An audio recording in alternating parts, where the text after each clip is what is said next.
Good morning everyone and welcome back to my channel. So here we are in the UK and we are finally starting to experience some of our long awaited summer. It is the end of July and the weather has finally picked up, warmed up and the clouds have cleared. So I want to take some time over the next couple of weeks to address the gardens. So I have two lovely small gardens that are quite easy to maintain, but because we've had a lot of rain and a lot of very unsettled weather, I've kind of let them go over the last few months, and so there's quite a lot of work to do in both. So I decided this week I would go around and I would cut back, deadhead, and pull any plants that haven't performed as well as I hoped that they would, so that I can replace them with some plants that will perform a little bit better or be slightly longer lived, etc. And getting out in the mornings before the heat of the sun really hits is the key for me. I'm not somebody who, although I enjoy the warm, I don't enjoy working in the heat. I have very pale skin. I burn incredibly quickly and incredibly easy in the height of the sun. So I've popped out in the mornings over a couple of days to work on my gardens. So we're starting off today in the back garden, and the bed that is just by the back door. Now, as I'm sure you can see from the footage, the soil level in this raised bed has dropped significantly from when we first put it in. You can see where we painted up to and where we missed. So one of my goals for autumn this year, when I'm doing the mulching, when I'm doing the fertilising, when I'm closing everything down for the end of the year, I want to raise the soil level in these beds. And in order to do that, I need to be able to see my plants clearly. Therefore, today I'm cutting back and pulling out plants that I no longer want. Now, this is controversial, especially for me, because I love hostas. I think hostas are beautiful. I love the colours, I love the shape, I love the size, I love everything about hostas except slugs. I have had these hostas in now for 3 years. They're doing incredibly well, but I have made the decision today to pull the majority of the hostas.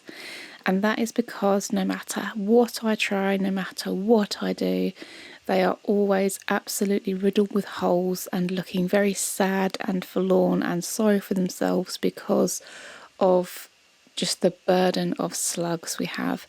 This year has been particularly bad because we've had such a wet spring and such a wet early start to the summer.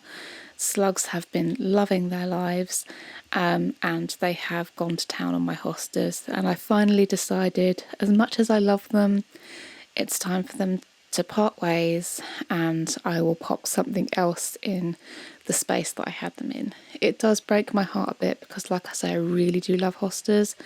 I just cannot control the slugs. It's just too much. So this bed for the time being is just going to be my hellebores, which I'm cutting back here, some heucheras. There is one hosta that I've left in there, and the creeping jenny that I'm cleaning up now. The creeping jenny is very quick growing and it ends up all over the place, so I do like to cut that back nice and regularly just to keep it in check. It's really good for transplanting them. I'm going to take some up to my sister's so she can have some as well. So as I'm going around, I'm literally just clearing up weeds, I'm deadheading things, and I'm pulling any bits that are looking kind of scraggly. So I'm kind of torn at the moment because I love the look of the cottage garden. I really want this to have a cottage garden feel to it. But at the same time, I hate plants that look weedy. And to me, all of these perennials that are in these beds look weedy. So I'm constantly wanting to tidy them. I think all I really need to do is just move them in the bed. When they start settling down for the autumn, they start to go dormant, I can just pop them up and put them at the back of the bed and then put something smaller at the front, and I think that will give me the look that I want. When we bought these plants, we literally bought them bare root. We plopped them in and we didn't really realise how big they were going to get. A little bit of research wouldn't have hurt there, but you know, none of us are perfect. Sometimes I just plonk stuff in and see how it does. So yeah, I'll definitely be moving these towards the back of the bed, and hopefully that will give me a better kind of look next year. I don't like weedy looking plants. I like plants to look very structured, very intentional, but at the same time I want that cottage garden vibe, which I know is two very different things. So it's going to be a few years, I think, before I get it right. I also want to add a few more evergreens and things that are going to be looking nice in the winter as well. So I'm really making some tough choices today on things that I want to keep, things that I don't. These daisies are another example. I love these. They're beautiful, but they're too tall for the front of the bed, so they need to be moved. And they are an absolute magnet for black fly. So it's not really their fault. The ants are farming the black fly. And the black fly don't actually appear to be doing any damage to the plant. So I'm not overly concerned, but I would have liked to have cut those and put them in vases in the house, and I can't because they're covered in black fly. So that's another thing that I need to address next year. So this is the last of the big beds that I'm going through in the back garden today. I'm just cutting the seed heads off the lupin. I have lots and lots of lupin seeds already. I don't need any more this year. So I'm just popping those heads off and deciding which plants to keep and which plants to cull in this bed. So one other tough decision, along with the hostas that I've made, is to remove my aguilegia, my columbine, I think they call it in the States, my aquilegia. I love them. They're such beautiful, beautiful flowers. They really, really are.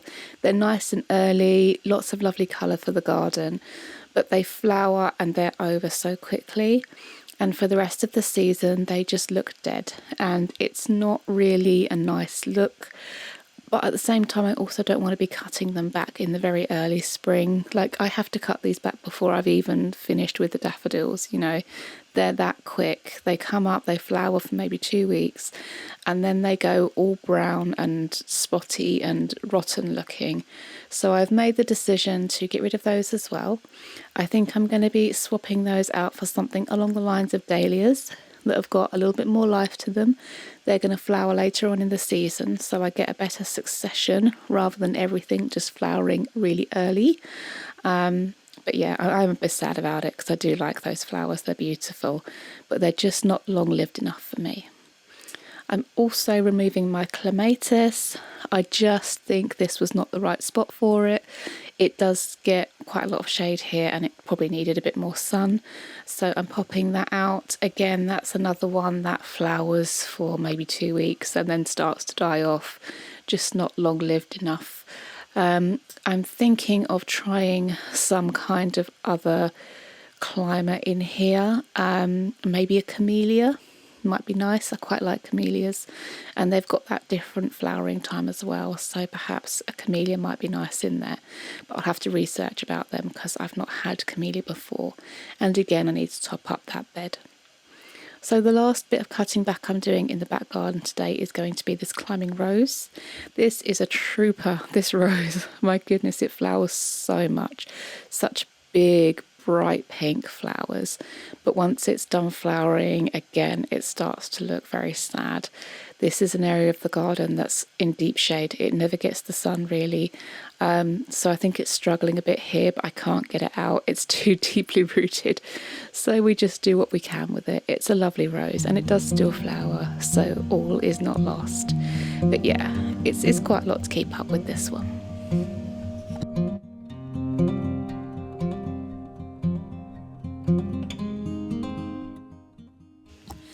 So this is day 2 and I'm now working out in the front garden. My first job of the day is going to be to do battle with this wisteria. It's another plant that I'm in two minds about. I love it. I kind of love that it's almost a bit naughty. It's got like this kind of personality of its own. You know, if you leave it for more than a couple of days without keeping it in check, it's climbing up the wall, it's off down the washing line. I kind of love that it's a bit cheeky, but it is constant. You've got to be on it constantly. And it didn't flower this year. I've only managed to get it to flower once. I think I left it a little bit too late to cut it at the beginning of the spring. So I cut it back at the beginning of the spring, cut the side shoots down, and that is supposed to bring it into flower.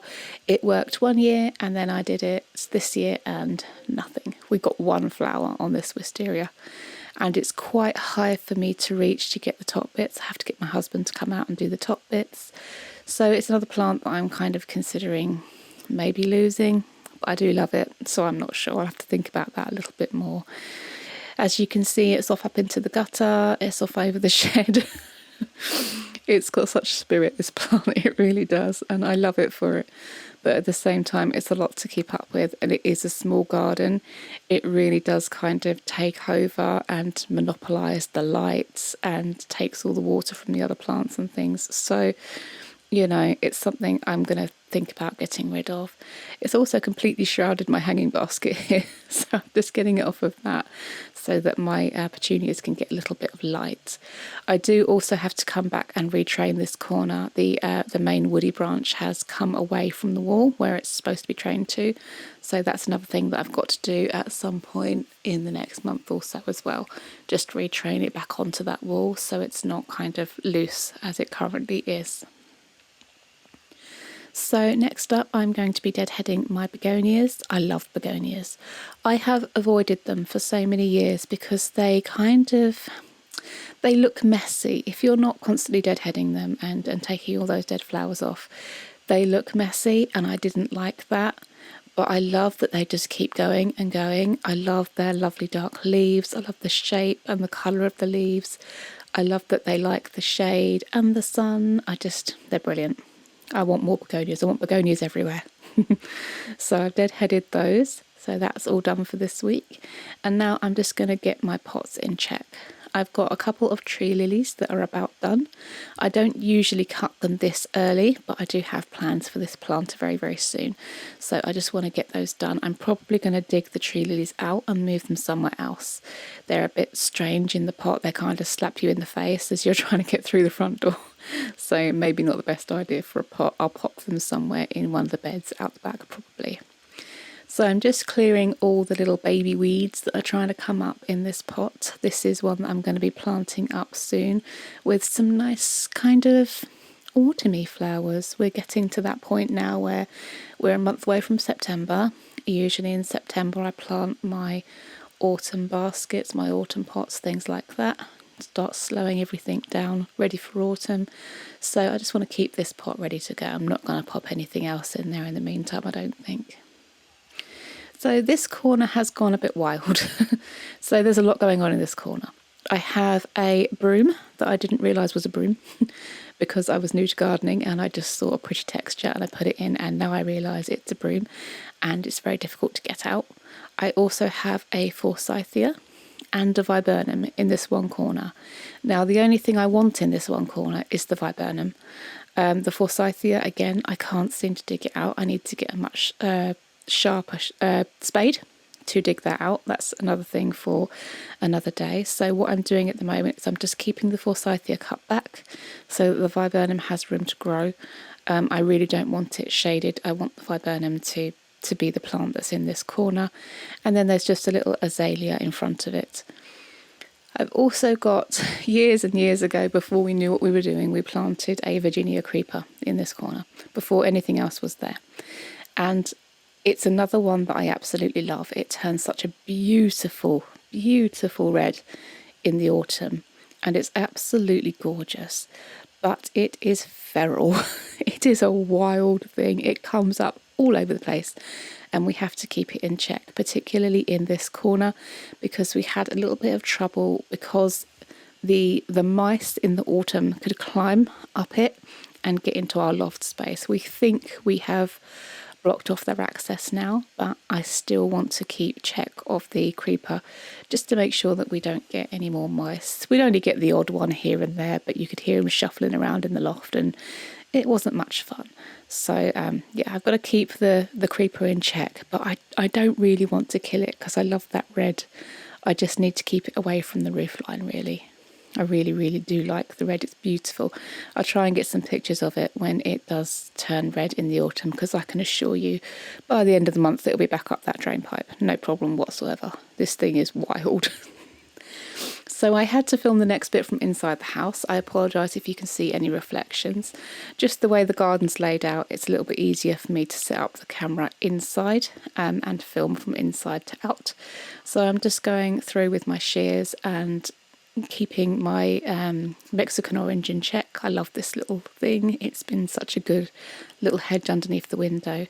I do pull that weed as well, don't worry.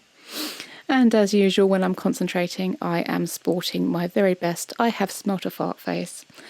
I don't know why I pull that face when I'm cleaning and concentrating, but I do. I have not, in fact, smelt a fart.